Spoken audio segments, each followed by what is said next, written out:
Shalom, selamat pagi Bapak Ibu, saudara-saudari dan adik-adik yang dikasihi Tuhan Yesus. Kita bertemu lagi di minggu pertama bulan yang baru, yaitu hari Minggu tanggal 5 Februari tahun 2023, di mana pada pagi menjelang siang ini kita akan bersyukur kepada Tuhan di dalam satu ibadah dan perjamuan kudus keluarga Warlord Ministry.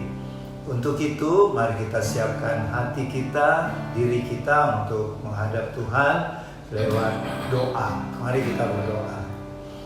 Ya Bapa di dalam sorga, kami baik yang di House of Warlord di Sentul City maupun Bapak Ibu, saudara-saudari dan adik-adik yang mengikuti ibadah perjamuan kudus keluarga Warlord Ministry pada pagi menjelang siang ini, kami sudah menyediakan diri kami untuk memuji, menyembah Tuhan, berdoa dan menerima firman Tuhan yang akan diberitakan sebentar. Pimpinlah ibadah kami Tuhan, ya Allah Roh Kudus, dari awal, pertengahan sampai selesai ibadah ini. Hadirlah di rumah tempat tinggal Bapak Ibu, saudara-saudari, adik-adik, dan juga hadirlah di Tabernacle House of Warlord di Sentul City. Di dalam nama Tuhan Yesus Juru Selamat kami yang telah mengajar kami berdoa bersama. Bapa kami yang ada di dalam sorga, dikuduskanlah namamu. Datanglah kerajaan-Mu, jadilah kehendak-Mu di bumi seperti di sorga. Berikanlah kami pada hari ini makanan kami yang secukupnya, dan ampunilah kami akan segala kesalahan kami, seperti kami juga mengampuni orang-orang yang bersalah kepada kami. Dan janganlah membawa kami ke dalam pencobaan, tetapi lepaskanlah kami dari segala yang jahat, karena Engkaulah yang mempunyai kerajaan dan kuasa dan kemuliaan sampai selama-lamanya. Amin.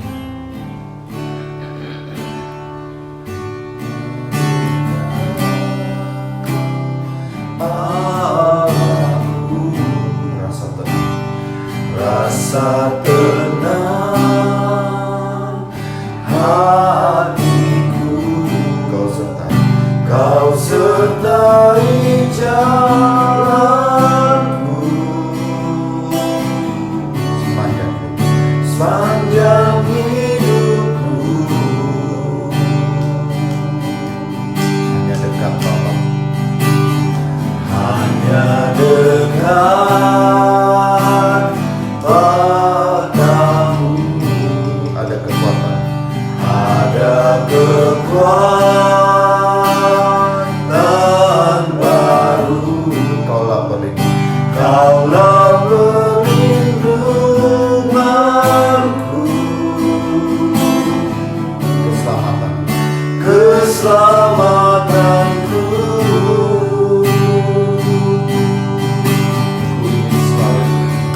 Ku ingin selalu bersekutu denganmu, menikmati hadiratmu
rasa tenang hatiku, kau sertai jalanku sepanjang hidupku. Hanya dekat Bapa, hanya dekat Bapa-Mu, ada kekuatan baru. Kaulah perlindunganku dan keselamatanku.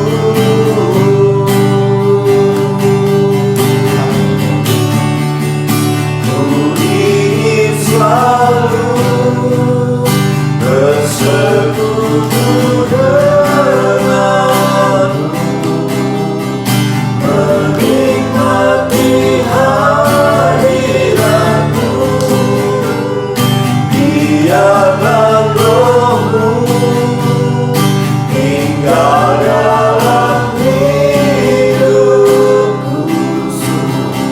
Sungguh indah bersamamu. Ku ingin selalu bersekutu denganmu, menikmati hadiratmu. Biarkan Roh-Mu tinggal dalam hidupku. Sungguh indah bersamamu.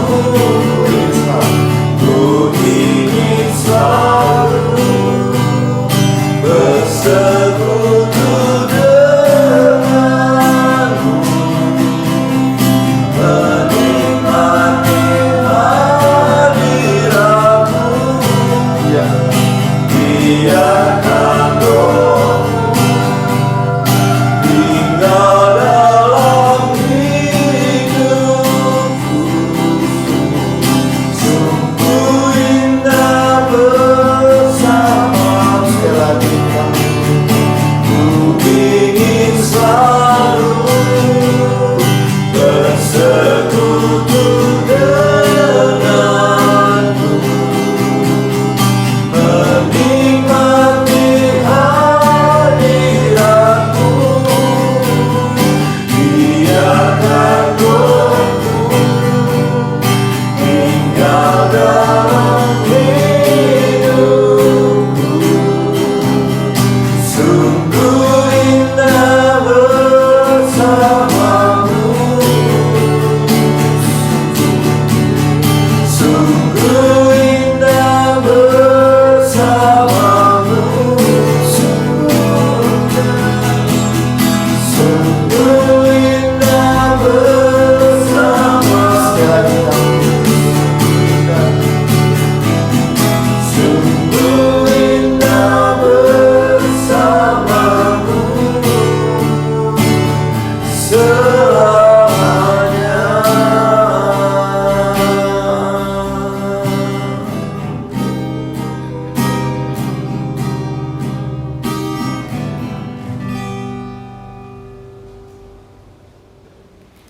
Bapak, Ibu, saudara-saudari, dan adik-adik yang dikasihi Tuhan, sekarang saatnya pemberitaan firman Tuhan. Mari kita simak apa pesan Tuhan pada pemberitaan firman pada siang hari ini, yaitu dari Kitab Wahyu pasal 12, mulai dari ayat 1 sampai 18 ya. Wahyu pasal 12 ayat 1 sampai 18. Ini sebenarnya merupakan intinya kitab Wahyu. Selama ini kita membahas kitab Wahyu ya. Jadi inti dari kitab Wahyu terdapat dalam pembacaan firman hari ini. Mari kita berdoa. Ya Bapa dalam surga, kami bersyukur di siang hari ini Kami diberikan kesempatan oleh Tuhan Yesus untuk memberitakan firman-Mu.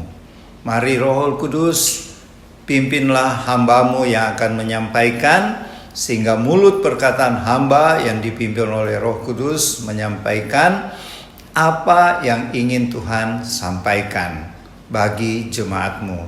Dan kami sebagai pendengar, siapkanlah telinga dan hati kami untuk menerima sabda firman-Mu, dan firman-Mu akan bertumbuh berakar kuat dalam hidup kami. Di dalam nama Tuhan Yesus. Amin.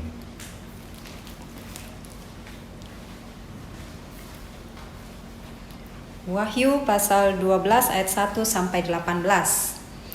Maka tampaklah suatu tanda besar di langit. Seorang perempuan berselubungkan matahari dengan bulan di bawah kakinya dan sebuah mahkota dari 12 bintang di atas kepalanya. Ia sedang mengandung dan dalam keluhan dan penderitaannya hendak melahirkan, ia berteriak kesakitan. Maka tampaklah suatu tanda yang lain di langit, dan lihatlah seekor naga merah padam yang besar, berkepala 7 dan bertanduk 10, dan di atas kepalanya ada 7 mahkota. Dan ekornya menyeret sepertiga dari bintang-bintang di langit dan melemparkannya ke atas bumi. Dan naga itu berdiri di hadapan perempuan yang hendak melahirkan itu untuk menelan anaknya segera sesudah perempuan itu melahirkannya. Maka ia melahirkan seorang anak laki-laki yang akan menggembalakan semua bangsa dengan gada besi. Tiba-tiba anaknya itu dirampas dan dibawa lari kepada Allah dan ke tahtanya. Perempuan itu lari ke padang gurun, di mana telah disediakan suatu tempat baginya oleh Allah, supaya ia dipelihara di situ 1260 hari lamanya. Maka timbullah peperangan di sorga.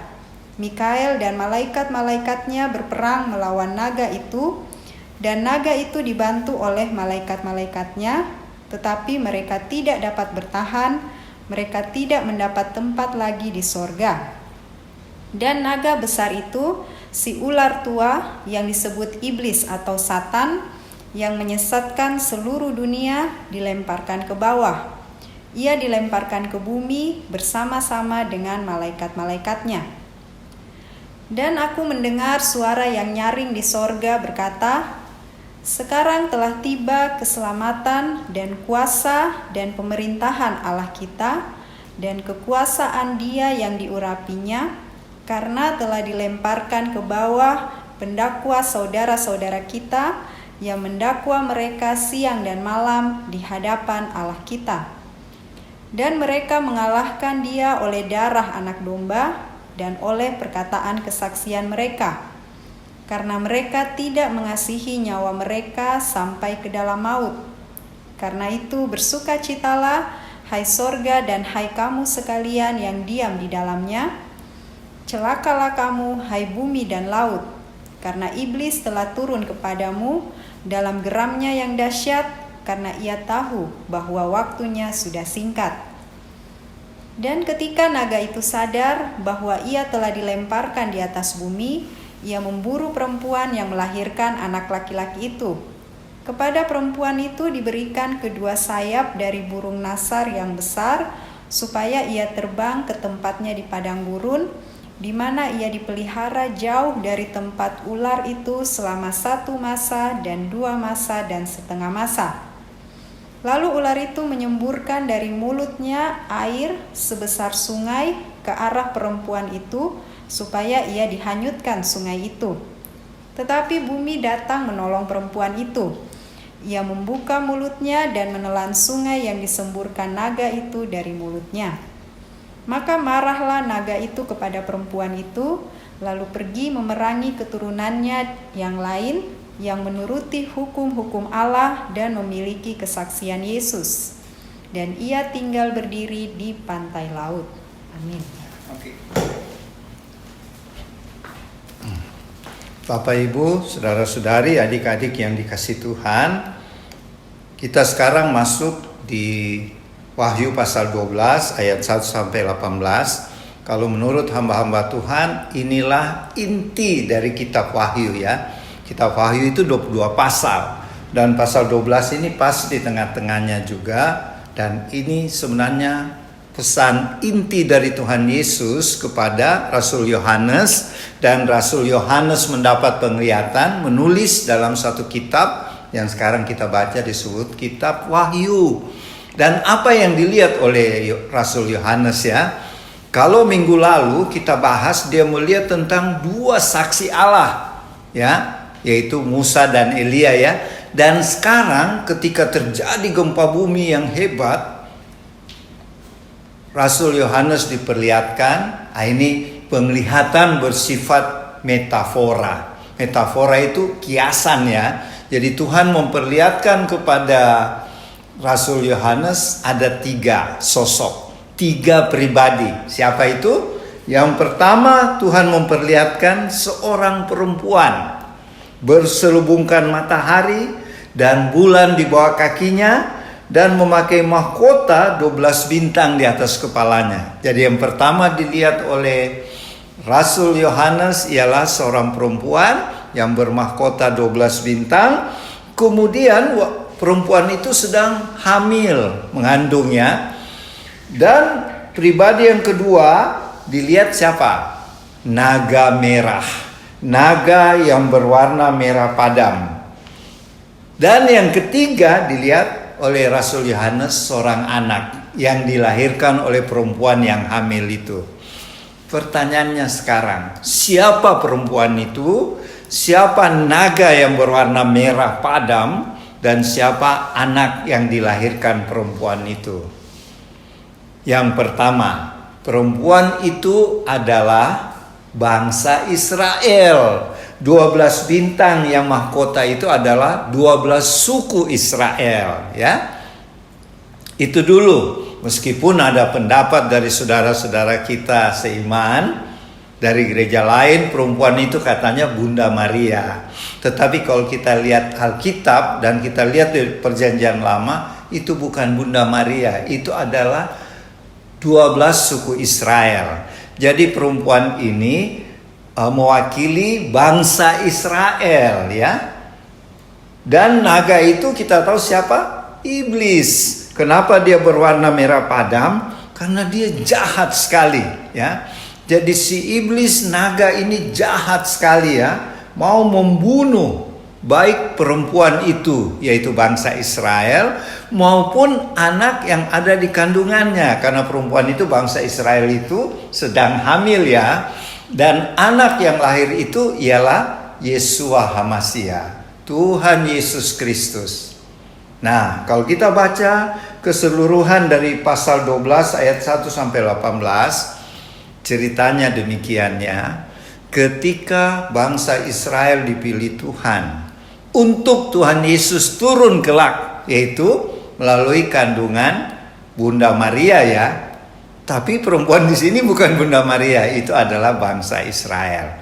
Masih dalam hamilnya, artinya Tuhan Yesus belum turun saja ke bumi, iblis si naga merah sudah menyerang perempuan ini. Contohnya, kalau kita balik di Perjanjian Lama, bangsa Israel kan itu, si perempuan ini ya, waktu anak-anak laki-laki di Goshen, waktu bangsa Israel dalam pembuangannya, dan waktu itu Firaun ya yang berkuasa di Goshen di Mesir, dan setiap anak laki-laki yang lahir diperintahkan oleh Raja Firaun waktu itu dibunuh.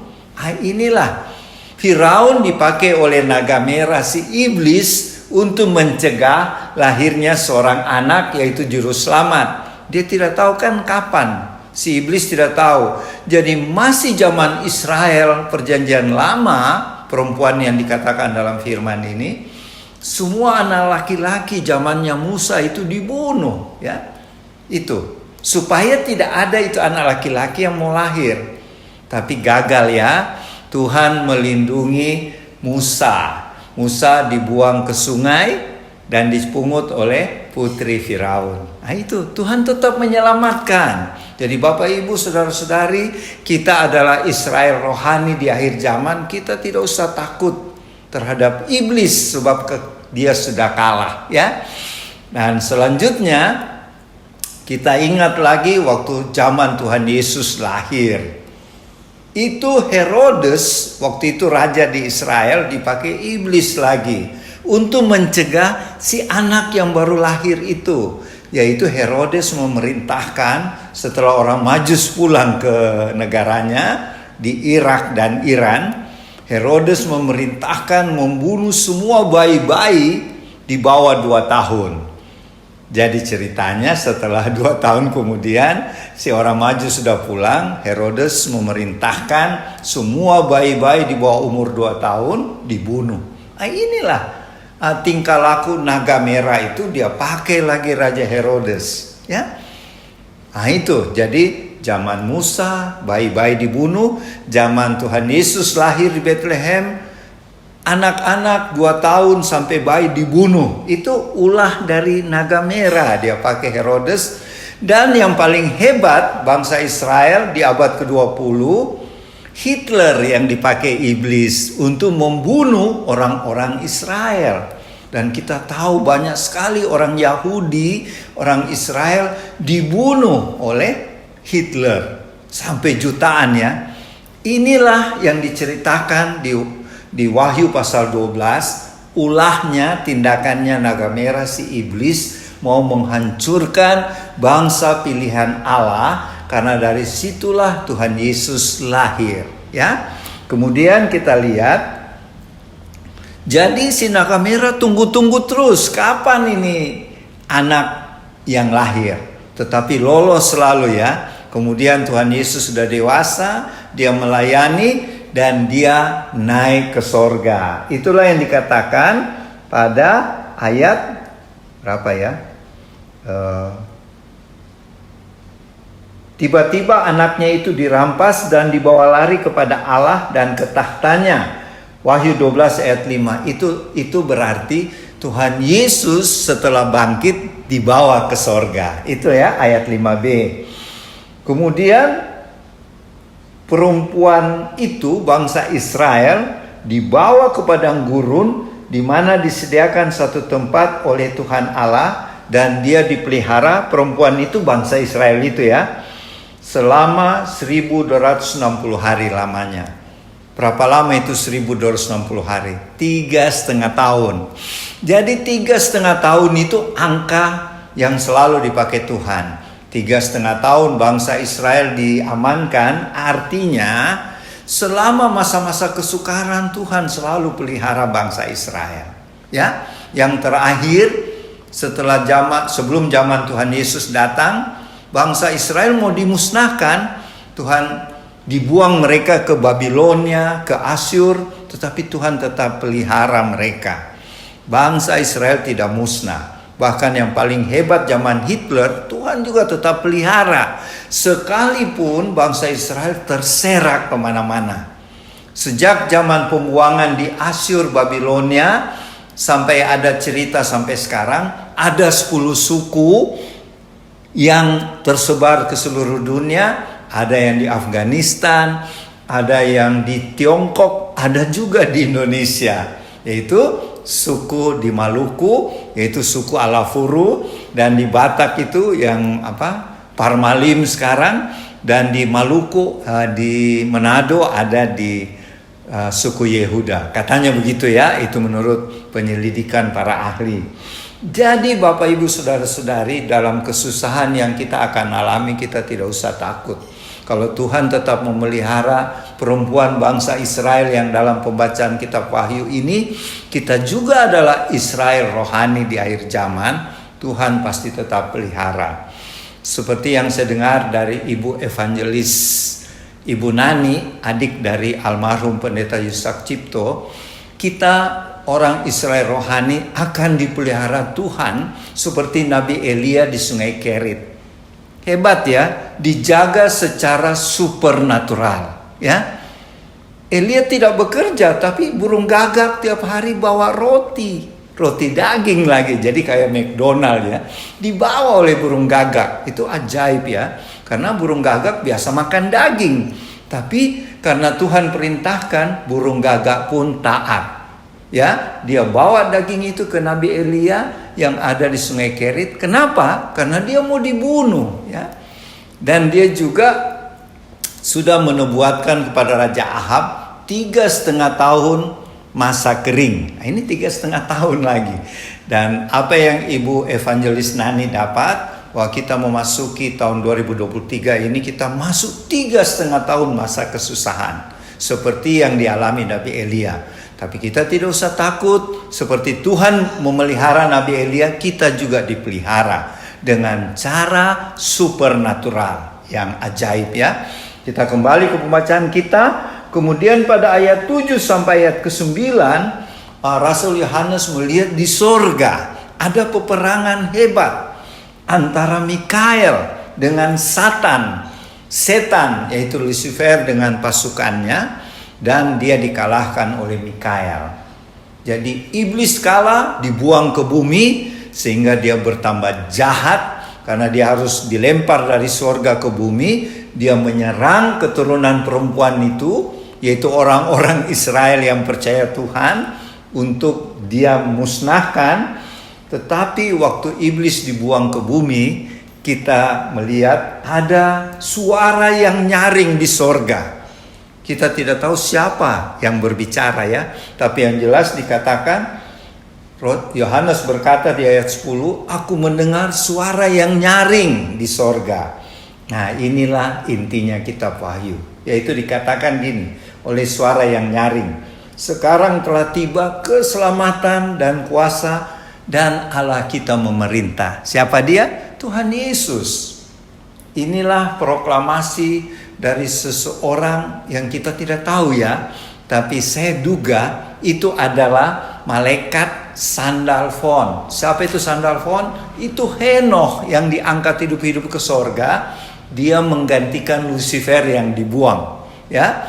Jadi ini Henoh yang berseru dan berkata, sekarang sudah tiba keselamatan dan kuasa dan Allah yang memerintah. Siapa dia? Tuhan Yesus. Dia memerintah sebagai raja atas segala raja, karena iblis sebagai pendakwa sudah dibuang ya. Jadi sudah kalah. Jadi kita tidak usah takut, khususnya warlot ya, teman-teman warlot, di mana pelayanan kita banyak terjadi di supernatural ya, supranatural, mengusir setan, menyembuhkan orang yang sudah tidak sembuh-sembuh dan lain-lain. Kita ingat pesan Tuhan di kitab ini ialah iblis sudah dikalahkan. Kapan itu? Iblis mulai dikalahkan pada waktu Tuhan Yesus disalib di kayu salib di Bukit Golgota. Itulah awal kemenangan kita orang percaya. Tuhan Yesus mati di kayu salib, iblis dikalahkan. Ya, jadi yang mengalahkan iblis bukan kita ya, Tuhan Yesus. Itu yang pertama. Kemudian di ayat 11 dikatakan bahwa kita ini akan mengalahkan iblis dengan apa? Darah anak domba. Itu sebabnya Oma selalu bilang darah anak domba, darah Tuhan Yesus itu luar biasa. Karena yang bisa mengalahkan iblis dan pengikutnya ada 3. Pertama, darah anak domba. Ayat 11 ya. Ini sebenarnya intinya kitab Wahyu ya. Ini yang ditakuti iblis, ayat ini. Paling ditakuti iblis dan setan-setan. Pegang ini teman-teman warlot. Wahyu 12 ayat 11.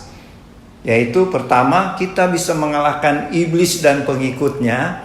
Karena apa Bapak Ibu Saudara-saudari? Sejak Adam dan Hawa berdosa, mulai sejak itu sampai hari ini, sampai kerajaan 1000 tahun terjadi peperangan terus. Ya, peperangan di alam roh, yaitu antara kita pengikut Tuhan dengan iblis dan pengikutnya. Itulah Rasul Paulus katakan, musuh kita bukan manusia, tetapi pemerintah-pemerintah, ya, yaitu iblis dan pengikutnya. Terus penguasa-penguasa, itu wakil-wakilnya. Kemudian apa? Penghulu-penghulu. Nah, itu sepertinya roh-roh kidul dan roh-roh jahat di udara. Jadi sejak taman Firdaus sampai hari ini, bahkan sampai kerajaan 1000 tahun, itu terjadi perang rohani terus. Dan warlot ambil bagian di dalamnya. Ya, itu kita harus ingat. Jadi yang kita bisa kalahkan iblis adalah 3 hal. Pertama, dengan darah anak domba, yaitu darah Tuhan Yesus ya, yang tercurah di kayu salib di Bukit Golgota. Yang kedua apa? Oleh perkataan kesaksian kita.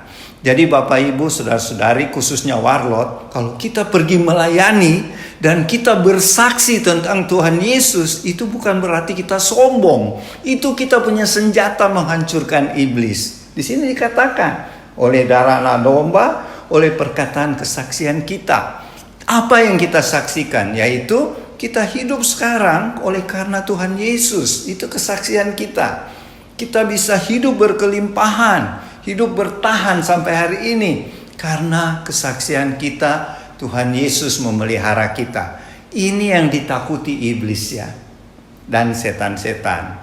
Jadi teman-teman, seperti Ibu Irene ya, saya tiba-tiba diingatkan Tuhan, dia menderita karena penyakit imun ya, imun tubuhnya turun. Tidak usah takut, karena dengan kesaksian Ibu Irene, kesaksian warlot, kita sudah mengalahkan iblis dan rencana iblis. Jadi 2 hal, mengalahkan iblis dan rencana-rencana iblis ya.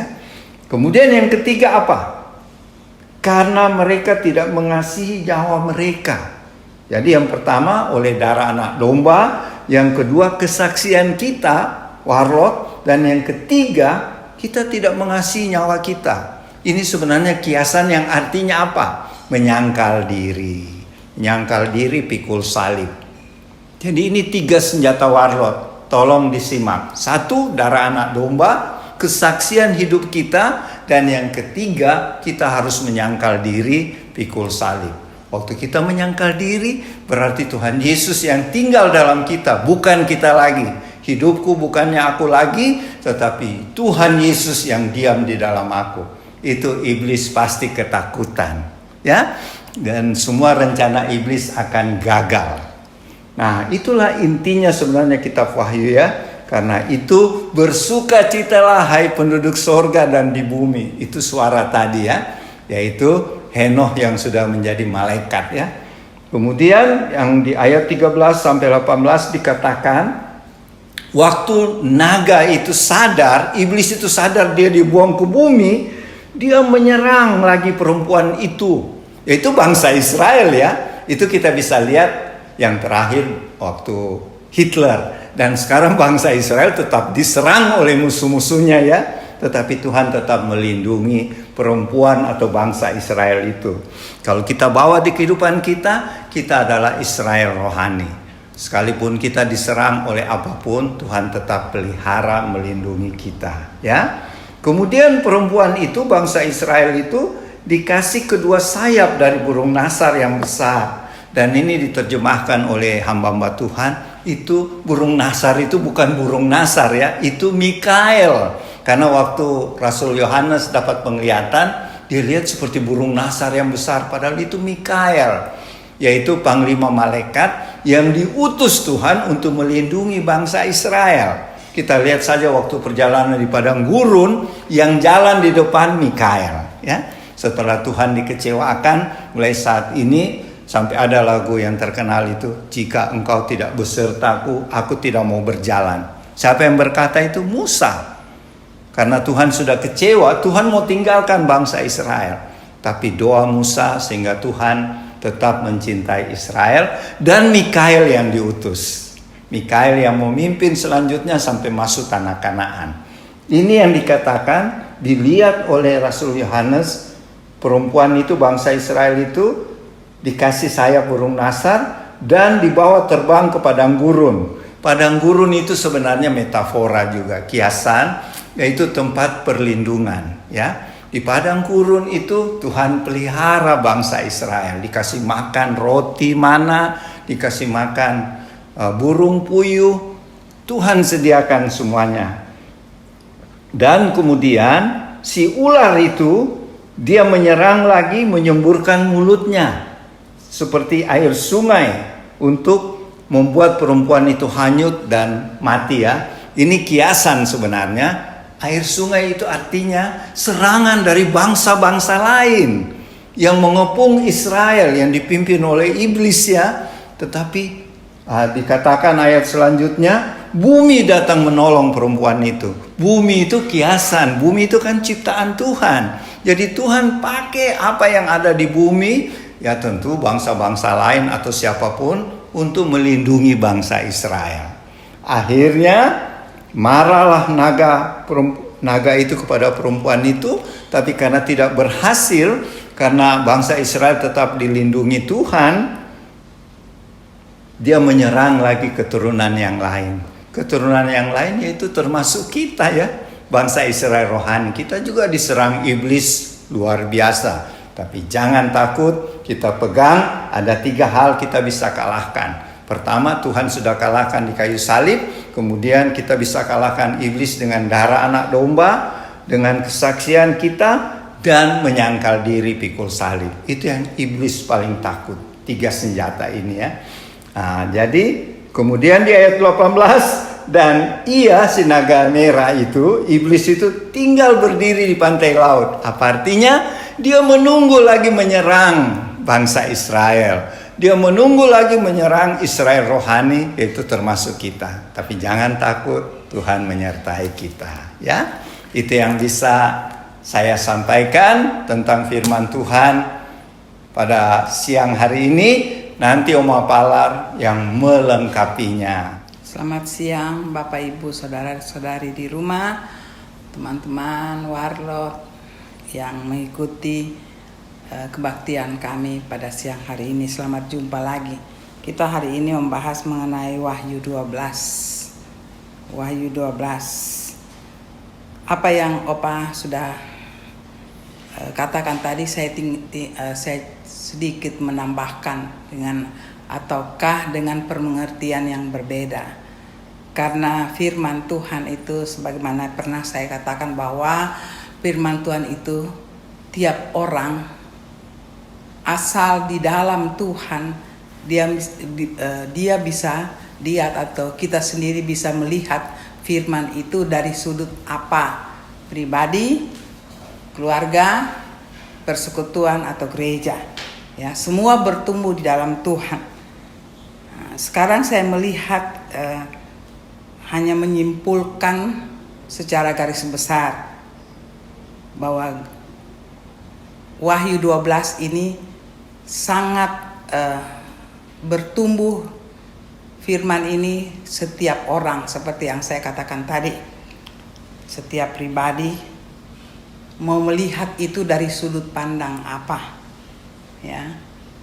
Bagaimana pribadi, kelompok itu bertumbuh di dalam Tuhan, dan waktu membaca firman seperti hari ini Wahyu 12, kita melihat dari sudut pandang yang mana.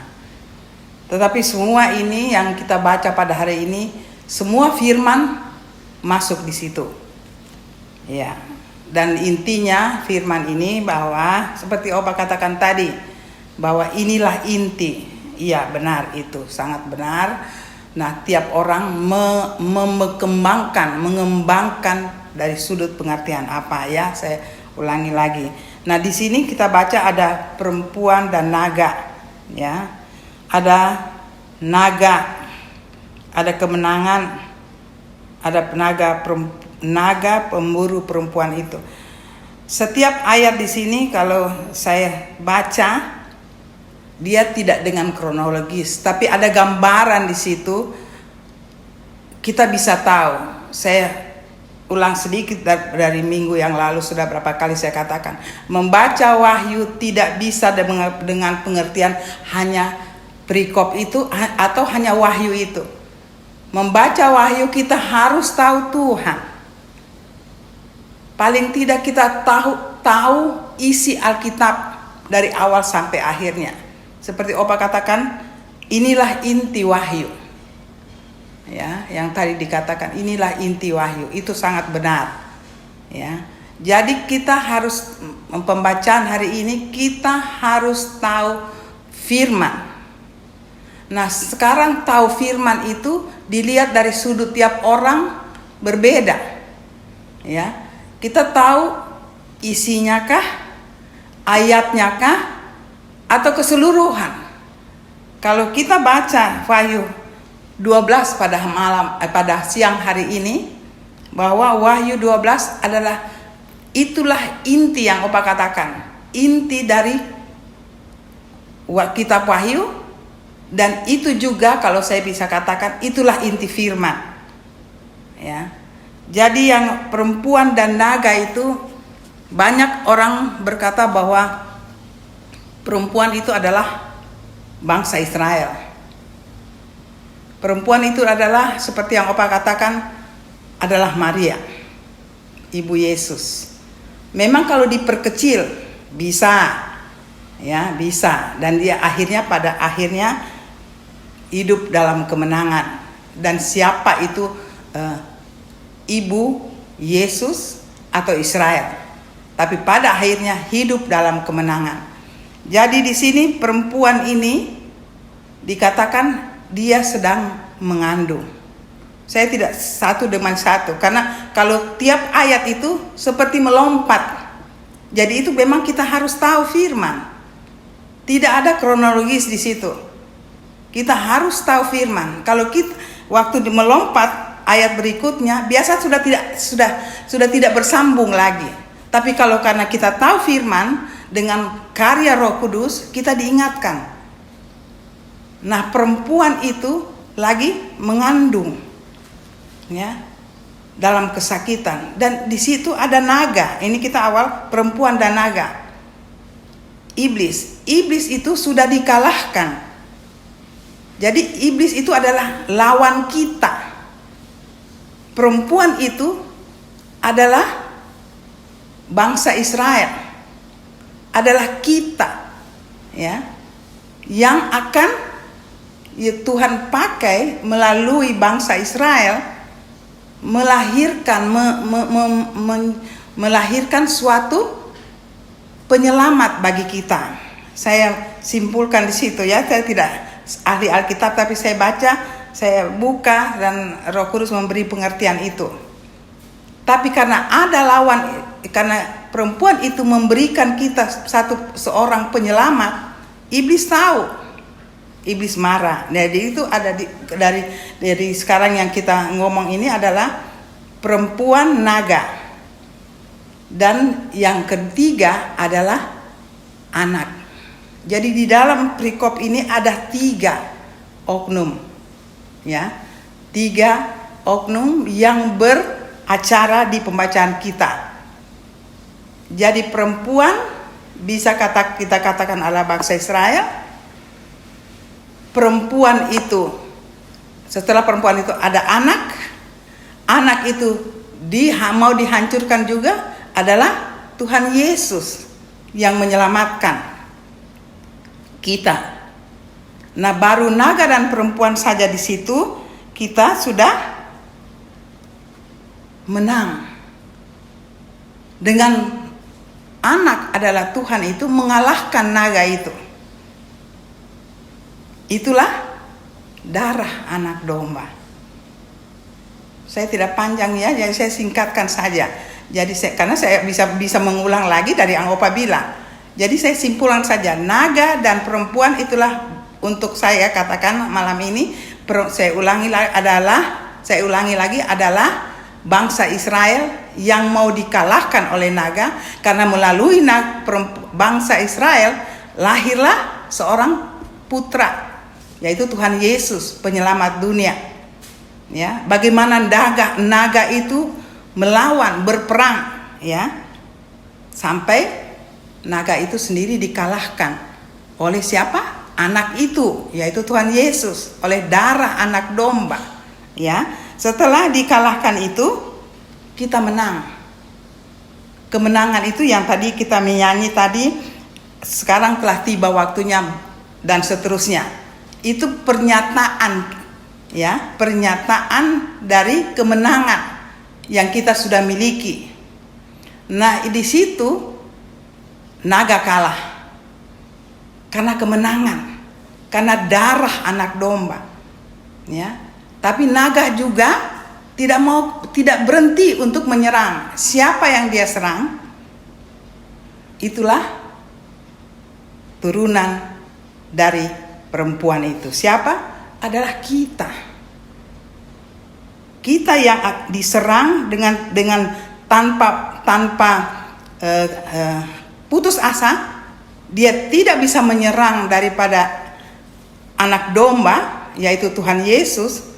Dia menyerang apa? Keturunannya, yaitu kita yang sekarang ini. Dia kembali menyerang turunan kita, tapi Tuhan dengan segala kuasanya, segala otoritasnya tetap memelihara kita. Disitulah yang dikatakan naga memburu perempuan itu.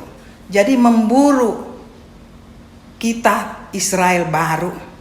Ya, itu sangat luas ya. Saya sangat mengharapkan bila Bapak Ibu mendengar apa penjelasan saya, setelah di rumah mendengar ini bisa dikembangkan. Cuma saya ringkaskan dari 3 poin tadi, 3 pribadi tadi: naga, anak domba, anak, dan perempuan. Jadi perempuan itu, saya kembali lagi, iblis tidak mau kalah. Dia menyerang lagi, mencari turunan dari perempuan itu, yaitu kita zaman sekarang, karena itu letaknya sangat di bawah ya, terakhir. Jadi saya membawa pengertian saya kronologis dari judul-judul apa yang kita baca. Jadi terakhir itu dia menyerang perempuan itu dengan turunannya. Di situ dia menyemburkan satu air ya, itu seperti sungai, dan kita ada di di padang gurun. Kalau saya lihat di situ padang gurun adalah, sedikit saya kaitkan karena seperti saya kembangkan bahwa itulah kehidupan kita sekarang. Kita ada di padang gurun. Kita harus ada di situ untuk memperkuat iman kita. Kita selalu ada di dalam pencobaan, di dalam perjuangan iman. Itulah padang gurun. Tapi iblis datang menyemburkan air supaya kita, padahal iblis atau naga itu kalau dia menyerang selalu kita lihat api, tapi dia menyerang secara air supaya kita terpengaruh, tapi tidak bisa. Tetap Tuhan berotoritas di situ, dan di dalam Tuhan berotoritas di dalam kehidupan kita di dunia ini. Jadi poin terakhir dari judul yang terakhir adalah perempuan itu diburu oleh naga. Kita ada di dunia. Tuhan memberikan banyak hal yang kita punya pegangan untuk melawan naga itu. Kehidupan kita penuh masalah, ya. Kita tidak usah takut karena Tuhan sudah memberikan kita modal, ya, memberikan kita senjata, ya, yaitu paling tidak kita katakan darah Tuhan Yesus. Itulah kemenangan kita. Iblis dengan segala cara untuk menghancurkan turunan dari perempuan itu, yaitu kita sendiri, anak-anak Tuhan, ya. Waktu kita membaca ini, apakah pengertian kita? Kita rasa memang penuh perjuangan, tapi pada akhirnya Tuhan bilang kita tetap menang karena kita tetap ada di dalam pihak Tuhan. Tuhan memelihara kita. Bagaimana caranya? Menurut pada kesaksian kita. Jadi kita menang, kita harus bersaksi. Nah, itu iblis tidak suka karena kita orang supernatural. Kita memakai kesaksian kita, yaitu darah. Kita perang, senjata kita adalah darah. Nah, tiap anak Tuhan harus punya kesaksian itu. Dan pegang senjata itulah senjata darah Tuhan Yesus. Pada akhirnya kita menang, Tuhan ada di pihak kita. Itulah perjuangan kita sampai akhir dunia ini. Ya, Tuhan tidak pernah memberikan atau menyembunyikan hal-hal yang tidak bisa kita tahu. Asal kita mau, Tuhan akan membuka. Saya menyimpulkan saja itu, Bapak Ibu, di rumah, saya mengharapkan setelah mendengar opa katakan, mari kita kembangkan bersama melalui firman, kita belajar bersama, akan lebih percaya ada lebih mengerti apa maksud dari pembacaan kita malam ini. Tuhan tetap ada di pihak kita, kita tetap pasti menang asal kita bawa diri kita di bawah kendalinya Tuhan melalui karya Roh Kudus. Itu saja yang saya bisa katakan, kiranya Tuhan menyempurnakan. Terima kasih untuk pertemuan kita hari ini. Tuhan memberkati, kita berjumpa lagi di minggu depan. Amin. Bapak Ibu, saudara-saudari dan adik-adik yang dikasihi Tuhan Yesus, setelah kita tadi mendengarkan pemberitaan firman tentang peperangan antara perempuan dan naga, yaitu bangsa Israel dengan iblis, dan di akhir zaman juga kita sebagai bangsa Israel rohania. Dan sekarang kita melakukan apa yang Tuhan Yesus perintahkan, yaitu melakukan perjamuan kudus sampai Tuhan Yesus datang. Marilah kita berdoa untuk perjamuan kudus ini. Kita berdoa. Ya Bapa di surga, terima kasih buat firman-Mu tadi yang sudah diberitakan. Kami sudah mendapat pedoman terang untuk menjalani kehidupan yang penuh dengan kesukaran ini, tetapi kami tetap berpengharapan Tuhan Yesus Allah Immanuel terus menyertai kami. Jadi tidak perlu kami khawatir atau takut. Dan sekarang kami mau melaksanakan apa perintah Tuhan, yaitu melakukan perjamuan kudus sampai Tuhan Yesus datang untuk mengingat pengorbanan-Mu di kayu salib. Layakan kami semua yang mengikuti perjamuan kudus ini Tuhan. Ampunilah semua dosa salah kami. Kami juga mengampuni sesama kami. Sucikanlah kami dengan kuasa darah anak domba Allah. Kami mau melakukan perjamuan kudus di dalam nama Tuhan Yesus. Amin. Sekarang telah tiba keselamatan dan kuasa dan pemerintahan Allah kita, kuasanya yang diurapinya, karena telah dilemparkannya para pendakwa kita oleh darah domba, oleh kesaksian kita, iblis dikalahkan, kuasanya dihancurkan oleh darah domba, oleh darah domba, oleh kesaksian kita, iblis dikalahkan, kuasanya dihancurkan oleh darah anak domba. Oke, setelah hosti dan anggur yang adalah tubuh dan darah Tuhan Yesus dibagi-bagikan di hosti, Bapak Ibu, saudara-saudara dan adik-adik, kalau ada firman Tuhan silakan dibaca, dan kami juga di House of Warlord Sentul City baca. Dan ini merupakan pesan Tuhan khususnya buat Bapak Ibu, saudara-saudari, khususnya buat teman-teman Warlord di bulan Februari tahun 2023. Kita baca ya, silakan yang di rumah baca. Mazmur 23 ayat 4a.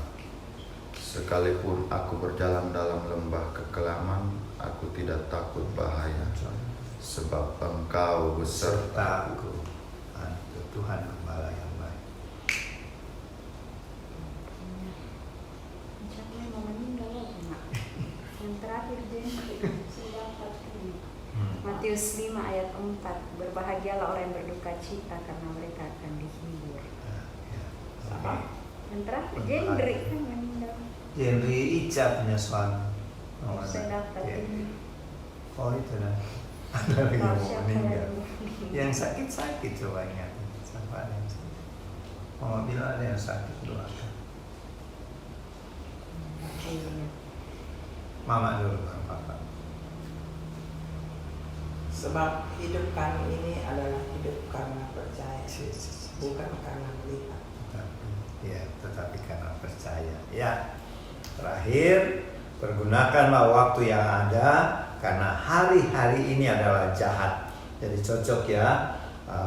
Baru-baru saya dengar kesaksian dari evangelis Nani, tantenya Ibu Incipto ya. Nah, kita kaitkan dengan yang Julian dapat. Sekalipun kita berjalan lewat lembah kelam, jadi bukan tinggal ya, kita cuma melewati lembah kekelaman. Kalau Ibu Nani katakan di bulan Februari ini dan seterusnya kita akan mengalami 3,5 tahun masa sengsara, seperti yang dialami Nabi Elia masa kelaparan sampai Tuhan suruh ke Sungai Kerit. Artinya biarpun nanti kesusahan melanda kita, Bapak Ibu Saudara-saudari, jangan takut. Tuhan akan membawa kita ke tempat yang aman seperti Elia di Sungai Kerit, dan Tuhan sediakan semuanya, daging yang dibawa burung gagak dengan cara ajaib, kemudian air minum. Jadi tidak usah khawatir ya. Itu jadi sekalipun kita melewati lembah kelam kesusahan hidup, kita tidak takut karena Tuhan serta kita. Itu tadi Julian. Kemudian Gevi, berbahagialah orang yang berduka cita karena akan dihiburkan. Memang kalau kita masuk masa kesukaran tentu kita susah ya seperti orang berduka cita. Tapi jangan takut karena Tuhan katakan berbahagialah. Jadi dalam duka cita karena masa kesusahan kita tidak usah takut karena Tuhan akan hiburkan. Seperti Elia dikasih makan ya, gratis lagi. Terus mama tadi, oma, apa tadi? Apa? Lupa Pak. Kalau percaya. Oh, karena percaya, hidup karena percaya. Jadi bukan yang kita lihat banyak kesukaran kita terus terpengaruh. Kita percaya oleh iman Tuhan pelihara kita. Ya.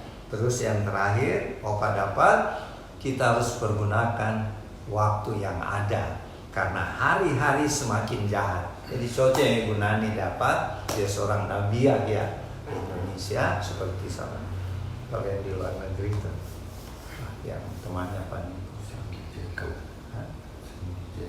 Ya, Cindy Jacob. Kalau di Indonesia ada Ibu Nani, itu adiknya Pak Yusak Cipto ya. Jadi tantenya Ibu Pendeta Iin Cipto. Jadi mari Bapak Ibu Saudara-saudari, kita hadapi masa-masa gelap atau lembah kekelaman dengan tetap sukacita karena Tuhan Yesus menyertai kita.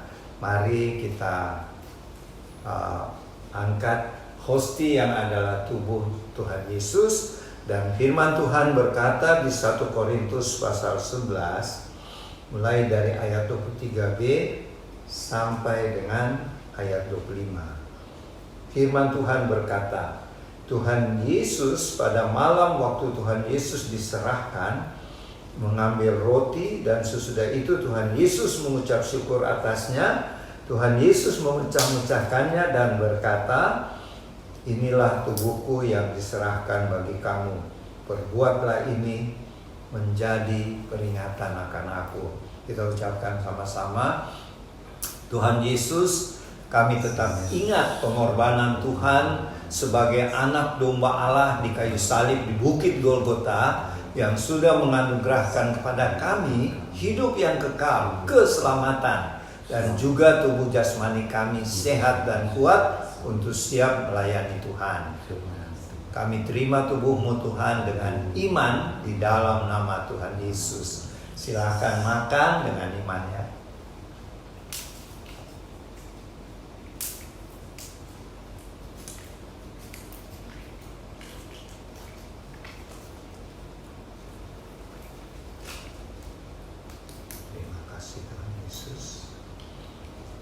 Kita angkat cawan perjamuan Demikian juga Tuhan Yesus mengambil cawan sesudah makan, lalu Tuhan berkata, "Cawan ini adalah perjanjian baru yang dimeteraikan oleh darahku. Perbuatlah ini setiap kali kamu meminumnya, menjadi peringatan akan aku. Sebab setiap kali kamu makan roti dan minum cawan ini, kamu memberitakan kematian Tuhan Yesus sampai Tuhan datang." Mari kita ucapkan sama-sama, terima kasih Tuhan Yesus buat darah-Mu yang suci, darah anak domba Allah yang telah tercurah di kayu salib di Bukit Kalvari. Darah-Mu yang suci sudah memeteraikan kami dengan keluarga kami menjadi warga-warga kerajaan surga, menjadi duta-duta Kristus untuk menjalankan amanat agung, supaya ketika Tuhan Yesus datang, banyak jiwa-jiwa yang terangkat ke surga. Kami terima darah-Mu Tuhan, di dalam nama Tuhan Yesus. Silakan minum dengan iman dalam nama Tuhan Yesus.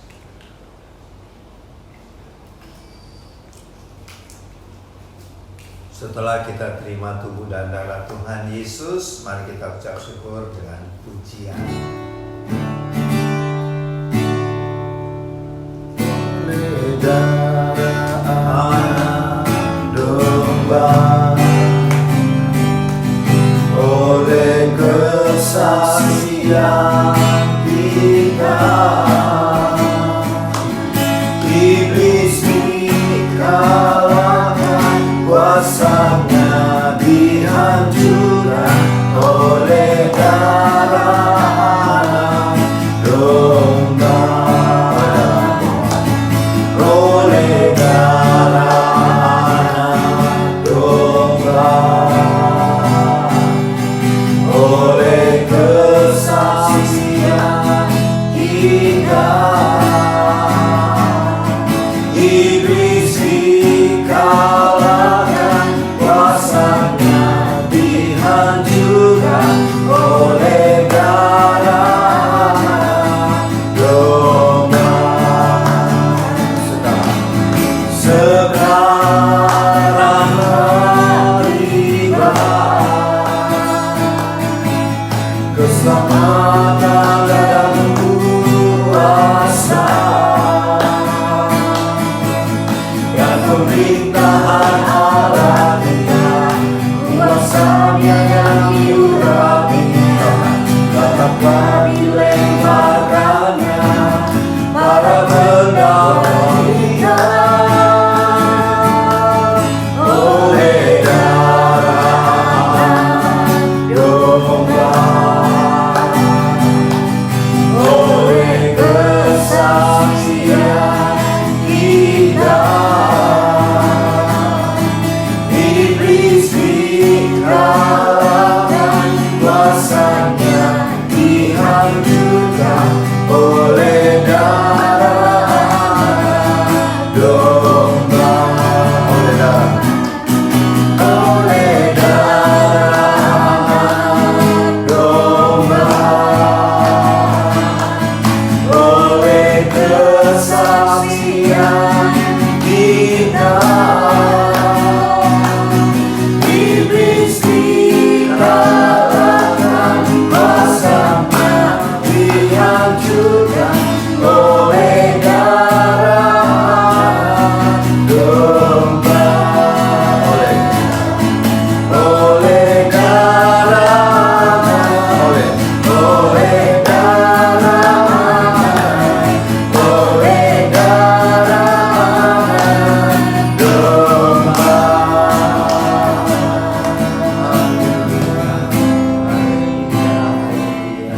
Kami percaya Tuhan, iblis sudah dikalahkan, kuasanya sengat maut tidak berdaya lagi terhadap kami, anak-anak-Mu yang sungguh-sungguh percaya dan melekat pada Tuhan Yesus.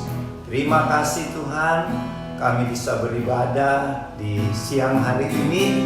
Kami bersyukur untuk semua kebaikan, berkat-berkat Tuhan, penyertaan perlindungan Tuhan sehingga kami bisa memasuki bulan yang baru, bulan Februari, yang sudah di hari yang kelima ini. Terima kasih Bapa, dan sekarang kami mau berdoa buat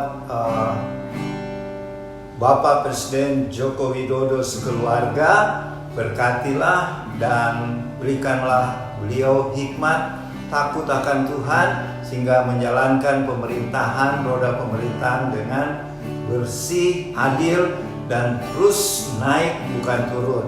Juga berkatilah Wakil Presiden Bapak Ma'ruf Amin sekeluarga, dan semua menteri yang ada, semua anggota DPR, semua pejabat TNI, Polri maupun sipil, mulai yang bertugas di pusat sampai ke pelosok-pelosok desa. Tuhan, meskipun sekarang kami memasuki masa resesi ekonomi, resesi di bidang kesehatan juga, resesi keluarga, dan lain-lain, tapi kami tetap percaya kami punya Tuhan Yesus, Bapa yang kekal, yang ajaib, yang sanggup menolong kami. Terima kasih Tuhan. Berkatilah Bapak Ibu, saudara-saudari, adik-adik yang berbahagia hari ini karena ulang tahun. Kiranya Tuhan mengaruniakan panjang umur, tetap sehat, dan tetap beriman teguh kepada Tuhan, memasuki hari-hari kegelapan, resesi seperti yang diberikan oleh hamba-Mu yang mendapat pesan dari Tuhan Yesus. Tuhan, sempurnakanlah bahagia ulang tahun dan juga bahagia karena promosi baik di dalam jabatan, di pekerjaan, dalam karir, maupun peningkatan omset dalam bisnis yang dikerjakan Bapak Ibu saudara-saudari. Lengkapi, sempurnakan sukacita mereka Tuhan. Dan kini kami doakan Bapak Ibu saudara-saudari, adik-adik yang sedang sakit, mungkin dirawat di rumah sakit atau di rumah masing-masing. Tuhan, oleh bilur-bilur-Mu kami percaya penyakit apapun sembuh di dalam nama Tuhan Yesus. Karena kami percaya kuasa Tuhan tidak pernah berubah. Dalam nama Tuhan Yesus, bilur-bilur Tuhan Yesus sudah menyembuhkan.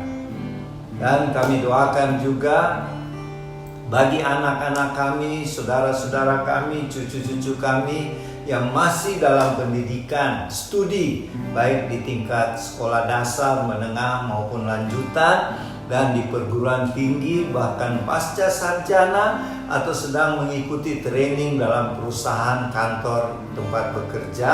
Tuhan tolong agar anak-anak kami, cucu-cucu kami, saudara-saudara kami berhasil melewati pendidikan ini karena Roh Kudus menolong.